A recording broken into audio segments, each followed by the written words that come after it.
Hi students, आज मैं आपको क्लास 12 की पोएम कीपिंग क्वाइट के बारे में बताने वाली हूँ. This is written by Pablo Neruda and Pablo Neruda ने इस पोएम में particularly on the need of introspection and on the need of self analysis and meditation पर फोकस करवाया है. सो आइए चलिए अब हम आगे पोएम देखते हैं.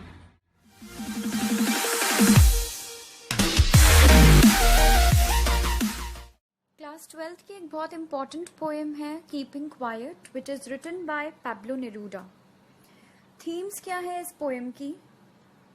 First theme is the need for self analysis and introspection. Introspection क्या है? It is basically thinking about one own self और a quiet self analysis, you can say. Futility of wars. Futility का मतलब है uselessness, waste है वो.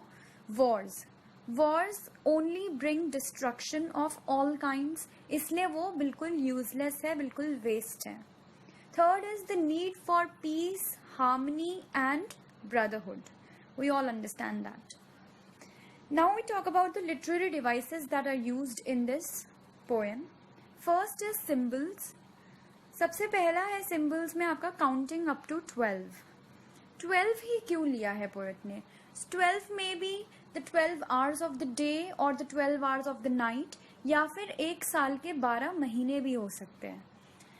Second is not move our arms so much. Arms क्या है?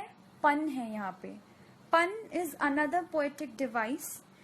पन मतलब जहां पर इम्प्लाइड मीनिंग और एक एक्चुअल मीनिंग हो. पन इज समथिंग जहां पर दो मीनिंग हो किसी एक ही वर्ड के. आर्म्स का मतलब यहाँ पे लिटरल मीनिंग है arms and ammunitions that are used in war, the weapons. And implied meaning है to keep all our activities shut for some time, all our needless activities shut for some time. हम कुछ भी फालतू के काम में ना लगे. Third is put on clean clothes. Clean clothes यहाँ पे क्या सिंबलाइज कर रहे हैं?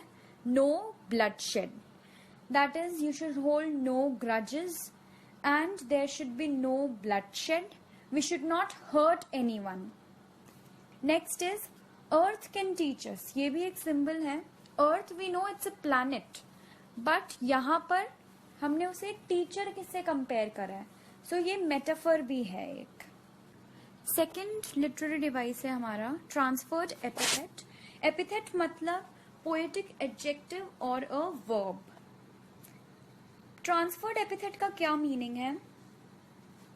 जैसे हमें कोई एडजेक्टिव अगर किसी वर्ड के साथ लगाना है तो हम उस वर्ड के साथ ना लगा के हम वो किसी और वर्ड के साथ लगा दें उसी सेंटेंस में, so that becomes a transferred epithet. For example यहाँ पे fisherman in the cold sea में यूज हुआ है. कोल्ड का मतलब है insensitive. Sea is not insensitive of course. Insensitive क्या है? कौन है? फिशरमैन है. सो कोल्ड फिशरमैन के लिए यूज हुआ है, लेकिन हमने वर्ड को प्लेसमेंट कहाँ दे रखी है? सी के साथ में. So this is a transferred epithet. Next is hyperbole. Hyperbole is something when you exaggerate something, बढ़ा चढ़ा के आप किसी बात को बोलते हो. जब यहाँ पे victory with no survivors. No survivors is the exaggeration here. कभी भी ऐसा तो होगा नहीं कि कोई भी सर्वाइवर बचे ही ना. There will always be some survivors left out after the wars. Fourth is euphemism. This might be a new one for you all. Euphemism का मतलब है जब हम एक पॉजिटिव वर्ड को यूज करते हैं instead of using the negative word.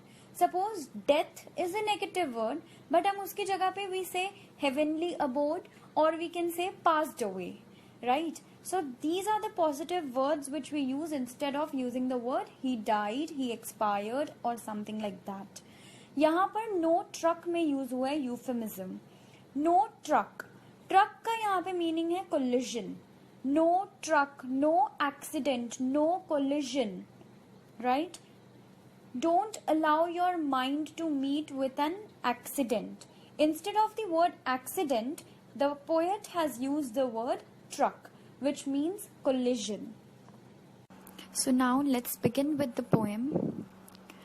Now we will count to 12 and we will all keep still. 12 here symbolize or refer to 12 hours of the day, 12 hours of the night, or maybe the 12 months in a year. ठीक है. So first two lines में the poet Pablo Neruda is emphasizing on the need to self-analyze and keep still and introspect.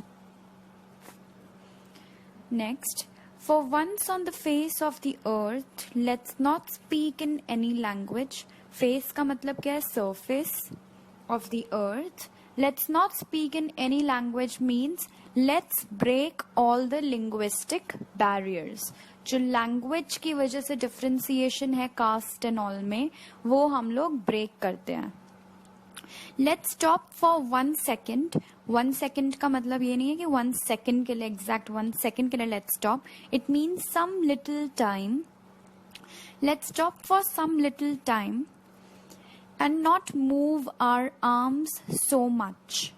Not move our arms. Arms का यहाँ पे pun है. एक pun is a literary device. Okay, so pun is basically something which has two meanings. Okay, literal meaning and implied meaning, or you can say actual meaning and implied meaning. यहाँ पे arms में pun है. The literal meaning of arms are the arms and ammunitions that are used in the wars and in fights, but the implied meaning is to not move our arms so much means to not involve ourselves in needless activities. Okay, so not move our arms so much means हमें कोई भी बिना वजह किसी भी activity में नहीं involve होना है. नीडलेस एक्टिविटीज, जो वेस्ट एक्टिविटीज है, उसमें हमें इन्वॉल्व नहीं होना है. Next lines are, it would be an exotic moment, without rush, without engines, we would all be together in a sudden strangeness. Exotic moment refers to marvelous, enchanting, beautiful moment. Without any rush, मतलब indefined race जो है, needless competition जो है, वो सब कुछ एक बार के लिए रुक जाए. विदाउट इंजन्स मतलब जो भी मैकेनिज्म्स हैं, जो भी मशीनरी है, जो चल रहे हैं, बहुत ज़्यादा नॉइज एंड पोल्यूशन प्रोड्यूस कर रहे हैं, एक बार के लिए वो सब भी रुक जाए.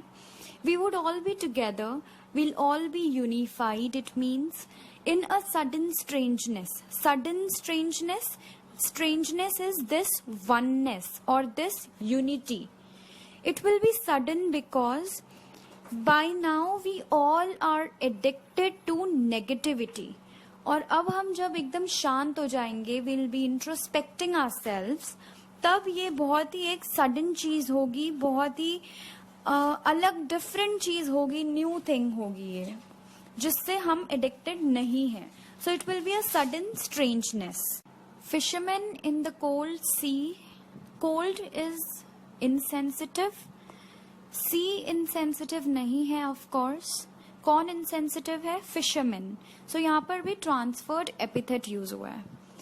Fisherman in the cold sea, और मेटाफर भी बोल सकते हो आप यहाँ पे. Okay, so transferred epithet and metaphor दोनों पोएटिक डिवाइस है यहाँ पे.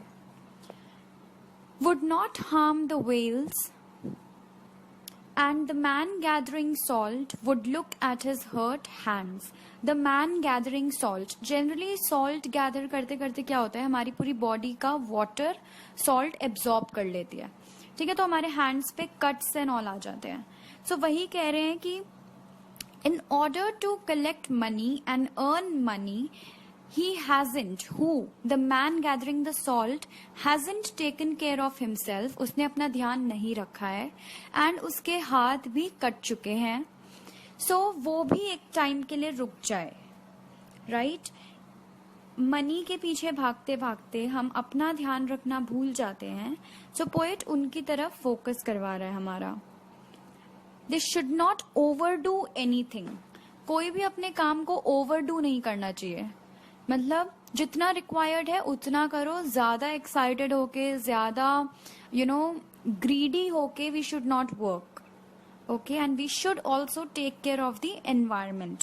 So fishermen should not harm the whales. वो environment का ध्यान रखेंगे, aquatic animals का ध्यान रखेंगे, and जो salt gatherer है वो अपना ध्यान रखेगा, उसके जो हाथ पे cuts हो रहे हैं वो ठीक हो जाएंगे if he's not running after his greedy mind.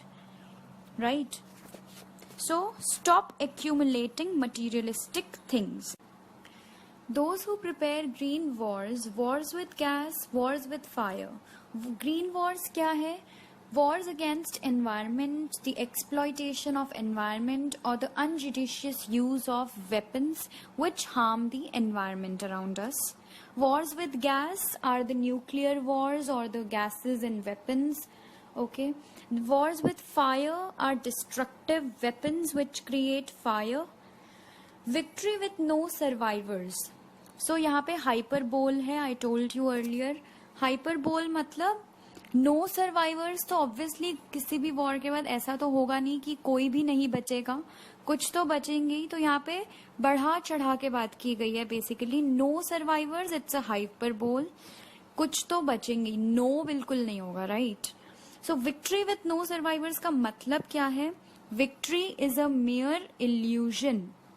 सिर्फ एक ये इल्यूजन है विक्ट्री, क्योंकि ऑल्दो हम जीत गए हैं, ऑल्दो वॉर जीत लिया है, लेकिन हमने बहुत कुछ खो भी दिया. बहुत सारे लोगों को खोया है, बहुत सारी चीजें खो दी हैं. So victory is a mere illusion.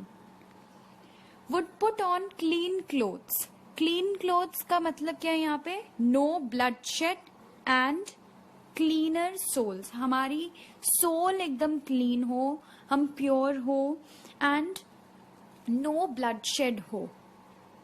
And walk about with their brothers, that is maintain brotherhood. In the shade doing nothing.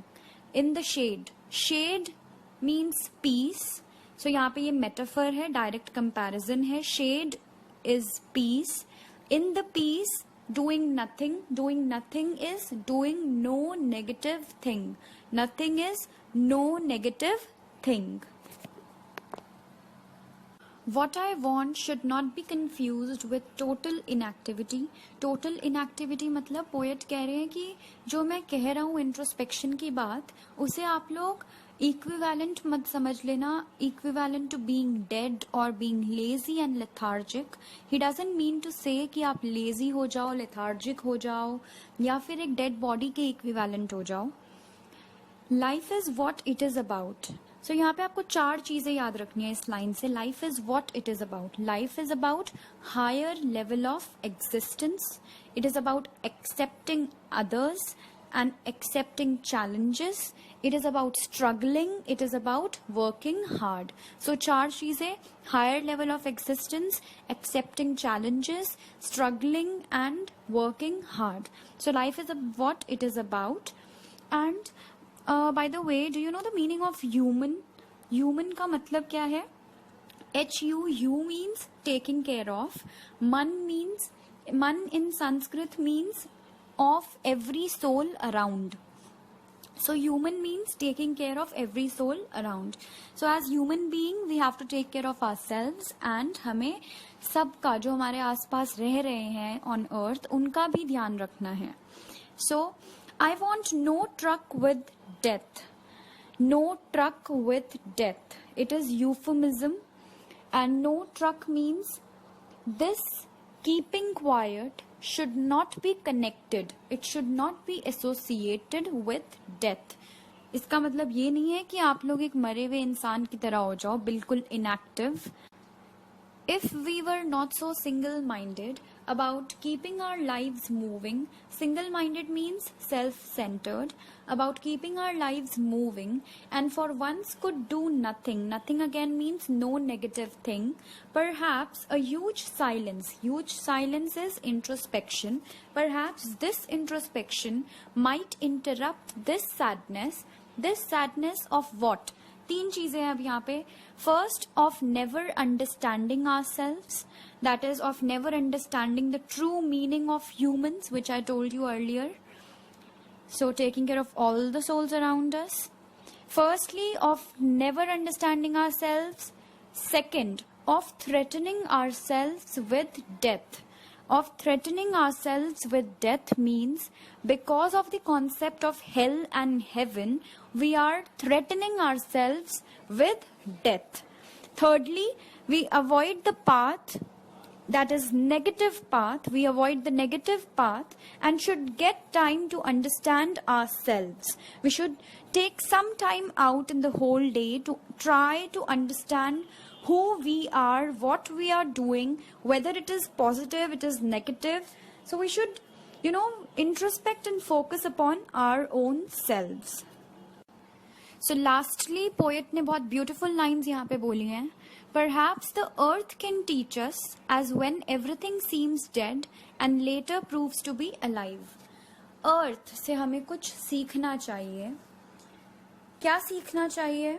As everything seems dead, जब सब कुछ almost dead सा लगता है, that is यहाँ पे autumn and winter season की बात हो रही है, जहाँ पे less vegetation होता है, less flowers होते हैं, उस time की बात हो रही है.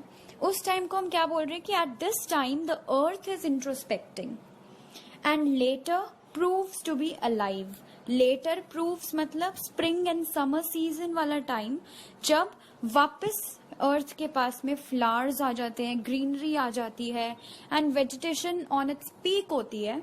सो उस टाइम की बात करें तब वो वापस से अलाइव लगती है. So earth can teach us as when everything seems dead, that is the introspecting period and later proves to be alive. Now I'll count up to 12 and you keep quiet and I will go. So now poet says that I have made clear to you the reason for keeping quiet and now I may leave and you continue to keep quiet and introspect. So अब next slide में यहाँ पे आपको कुछ words दिए गए हैं जिनके meaning आपको आने चाहिए from this poem. So do give it a reading. Next हम मूव करते हैं हमारे फ्रिक्वेंटली आस्क्ड क्वेश्चंस में, जो पेपर में बहुत बार पूछे जाते हैं, कॉमन क्वेश्चंस जो आपको आने चाहिए. So the very first question is which is the exotic moment that the poet refers to. यहाँ पे आपको क्या लिखना है जो हमने पैराग्राफ में पढ़ा है अबाउट लिंग्विस्टिक बैरियर्स, वो वाला पैरा आएगा यहाँ पे. So the poet refers to the moment when all the linguistic barriers are broken, when there is no rush, no working of machines, when everyone is introspecting. So at this exotic, at this beautiful moment, we all will be unified. The second question is, why is the poet against total inactivity? यहाँ पे वो वाले 4 points आएंगे जो मैंने आपको बताए थे.